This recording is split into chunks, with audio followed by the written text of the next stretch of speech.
Hello everyone, क्या हालचाल है आप सभी के। स्वागत है आप सभी का इस 10 मिनट सीरीज में। दोस्तों, आज का ये जो टॉपिक है ना, ये काफी सारे स्टूडेंट्स का कंफ्यूजन का पॉइंट होता है। V curve and inverted V curve of synchronous motor. Synchronous motor में वी कर्व और इन्वर्टेड वी कर्व से काफी टिपिकल टाइप के क्वेश्चंस आते हैं, लेकिन आज मैं आपको इन सभी के सभी क्वेश्चंस को बनाने का एक ऐसा रामबाण तरीका बताऊंगा कि आप लोग ऐसे क्वेश्चंस को सेकंड्स में उड़ा देंगे और कंफ्यूजन टोटली खत्म हो जाएगा। बस इस वीडियो को एंड तक देखिएगा, ठीक है। चलिए स्टार्ट करते हैं। देखिए, कॉन्सेप्ट बहुत ही सिंपल है वी कर्व और इन्वर्टेड वी कर्व का। इसमें ज्यादा कुछ हमें एक्स्ट्रा करना नहीं होता, बस हमें दो कर्व ध्यान रखने होते हैं, ठीक है। एक होता है वी और एक होता है इन्वर्टेड वी के शेप में। वी के शेप में किस किस के बीच में कर्व होता है? तो देखो, वी कर्व जो होता है, ये देखिए ये वाला है। ये किस किस के बीच में बनता है? हाँ सर, ये तो हमें मालूम है, दैट इज आर्मेचर करंट और फील्ड करंट। इस फील्ड करंट को हम कभी भी एक्साइटेशन भी कह देते हैं, है ना, कभी कभी एक्साइटेशन भी कह देते हैं। तो वी कर्व आर्मेचर करंट और फील्ड करंट के बीच में बनता है। और जो उल्टा वी बनता है, इन्वर्टेड वी कर्व, ये किसके बीच में बनता है? यस, ये तो सर हमें मालूम है, पावर फैक्टर और फील्ड करंट के बीच में। बिल्कुल सही। अब ये जो बीच में लाइन जा रही होती है, इसे हम लोग कहते हैं नॉर्मल एक्साइटेशन। नॉर्मल एक्साइटेशन, अगर हम एक्साइटेशन को बढ़ाएंगे तो ओवर एक्साइटेशन, और अगर घटाएंगे तो अंडर एक्साइटेशन होता है। अब सिंक्रोनस मोटर के अंदर हमें एक चीज और याद रखनी है, और वो ये है कि नॉर्मल एक्साइटेशन पे जो पावर फैक्टर की वैल्यू होती है वो होती है unity, and that is the maximum value. मतलब unity power factor is the maximum value. अगर आप एक्साइटेशन को इंक्रीज करते हो तो पावर फैक्टर की वैल्यू डिक्रीज होती है मैग्नीट्यूड में, और उसका नेचर चेंज हो जाता है लीडिंग में। और अगर आप यहां पर यूनिटी पावर फैक्टर से एक्साइटेशन को डिक्रीज करेंगे तो फिर लैगिंग पावर फैक्टर होगा और मैग्नीट्यूड डिक्रीज होगा। वहीं अगर आर्मेचर करंट को हम लोग ऑब्जर्व करें तो देखिए, यूनिटी पावर फैक्टर पे मिनिमम आर्मेचर करंट ड्रॉ हो रही है हमारी, ठीक है। और यहीं अगर हम एक्साइटेशन को इंक्रीज करें तो आर्मेचर करंट इंक्रीज, और यहां पर भी एक्साइटेशन को डिक्रीज करें तो भी आर्मेचर करंट इंक्रीज हो रहा है। ऐसा क्यों होता है, मैं आपको समझाता हूं। देखिए, आर्मेचर करंट बराबर, जैसे अगर हम पावर लिखेंगे मशीन की तो वो होगा 3 cos phi, ये आएगा। तो आर्मेचर करंट कितना आएगा? Power upon 3 cos phi। तो अगर आप देखोगे दोस्त, तो फिर आर्मेचर करंट और पावर फैक्टर का जो रिलेशन है वो कैसा होता है? इनवर्स रिलेशन होता है। और इसी की वजह से अगर आर्मेचर करंट, या फिर ऐसे बोल लीजिए कि पावर फैक्टर मान लीजिए मैक्सिमम है, तो आर्मेचर करंट आपका मिनिमम होगा।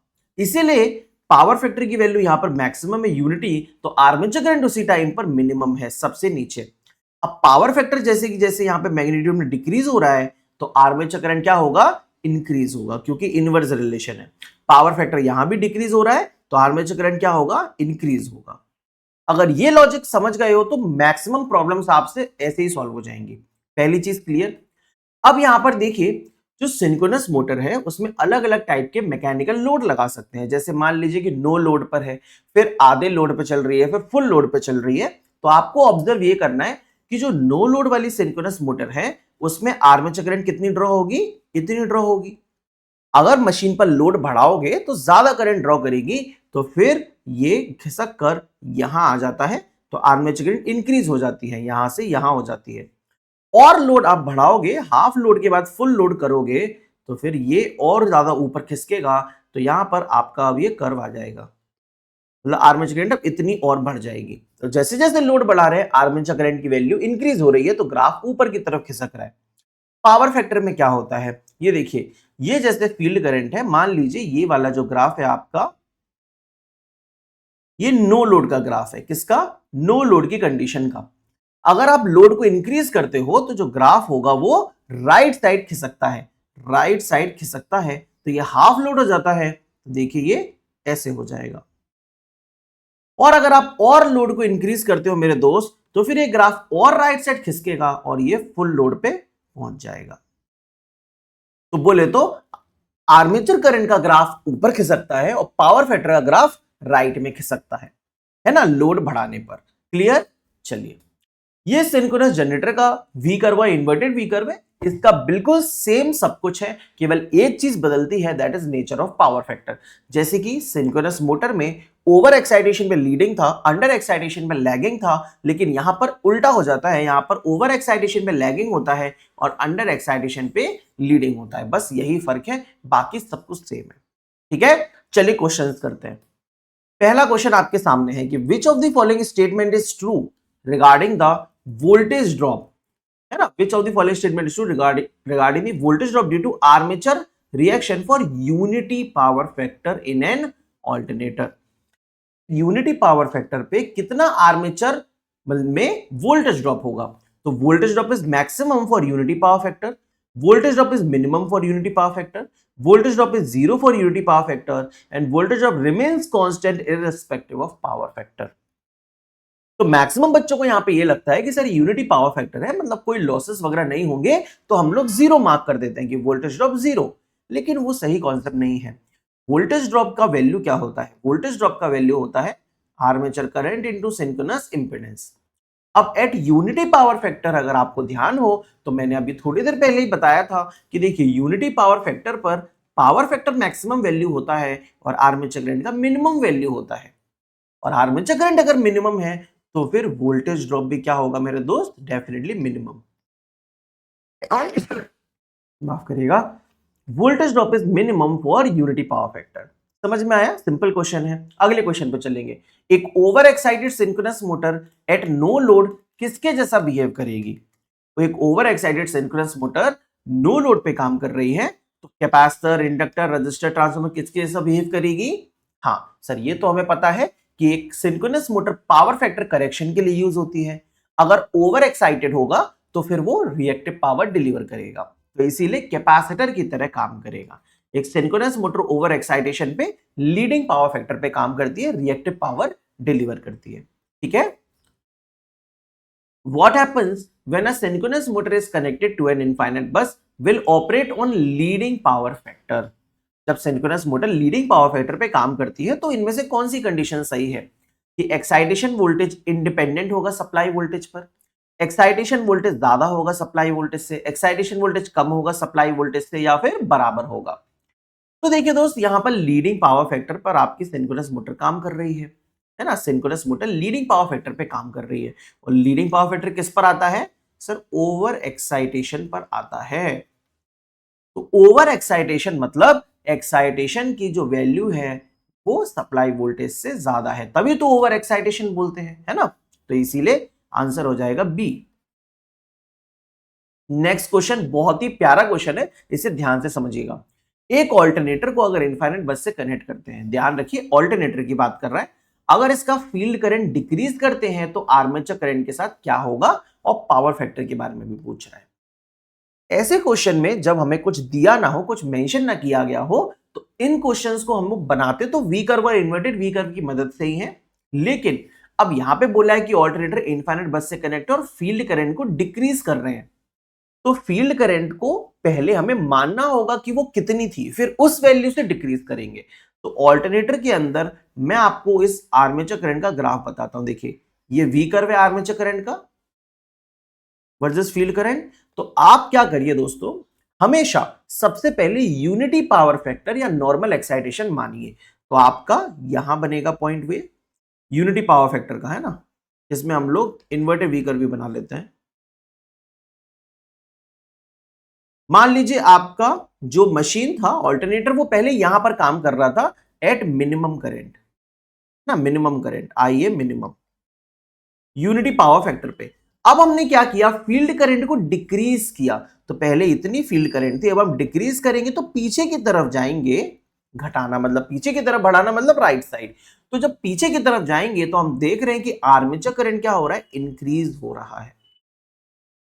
हाँ कि ना? हाँ सर, आर्मेचर करंट इंक्रीज हो रहा है तो आंसर हो जाएगा इंक्रीजेस इंक्रीजेस। और पावर फैक्टर क्या होगा, लैगिंग होगा कि लीडिंग होगा? तो यस, पावर फैक्टर पीछे की तरफ होता है लीडिंग। ऑल्टरनेटर की बात कर रहा है और यहां पर होता है लैगिंग। ओवर एक्साइटेशन में लैगिंग, अंडर एक्साइटेशन में लीडिंग। तो आंसर आ जाएगा C, armature current increase with zero power factor leading. एक और क्वेश्चन है इसी की तरीके का, देखिए suppose that a synchronous motor is on no load. At unity power factor, तो इसमें बता दिया कि यूनिटी पावर फैक्टर पे है। What will be the magnitude of power factor if the field current is increased? तो देखिए सिमिलर टाइप का क्वेश्चन है, एकदम सेम टू सेम,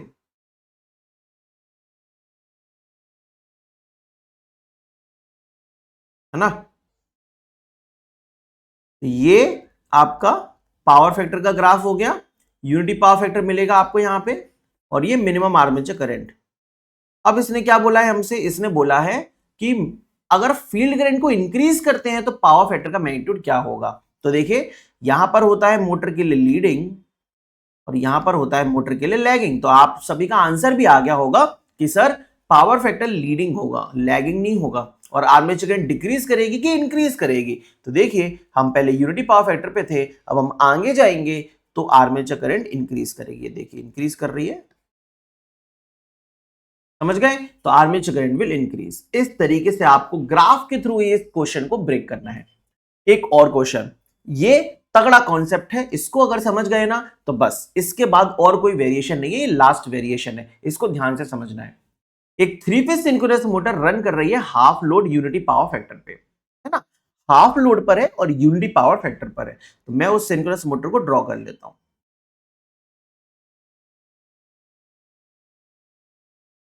है ना। यूनिटी पावर फैक्टर पे काम कर रही है अभी। अब बोल रहा है it's load is increased to full load. आप मुझे बताएंगे कि जब हम लोड को बढ़ाते हैं तो पावर फैक्टर का ग्राफ कहां खिसकता है? सर आपने बताया था अगर लोड बढ़ाते हैं तो पावर फैक्टर का ग्राफ राइट खिसकता है। तो हम लोग क्या करेंगे, इसकी मैक्सिमम वैल्यू को मेंटेन करते हुए एक राइट साइड ग्राफ बना देंगे। ये राइट में खिसका दिया मैंने, इस तरीके से बन जाएगा। तो ये होगा फुल लोड पर और ये ब्लैक वाला हो गया हाफ लोड पर। अब उसने बोला था हमसे कि भाई आपका जो मोटर है पहले वो half load unity power factor पर चल रहा है, मतलब इस पॉइंट पर चल रहा है, इस पॉइंट पर आपका मोटर पहले चल रहा है,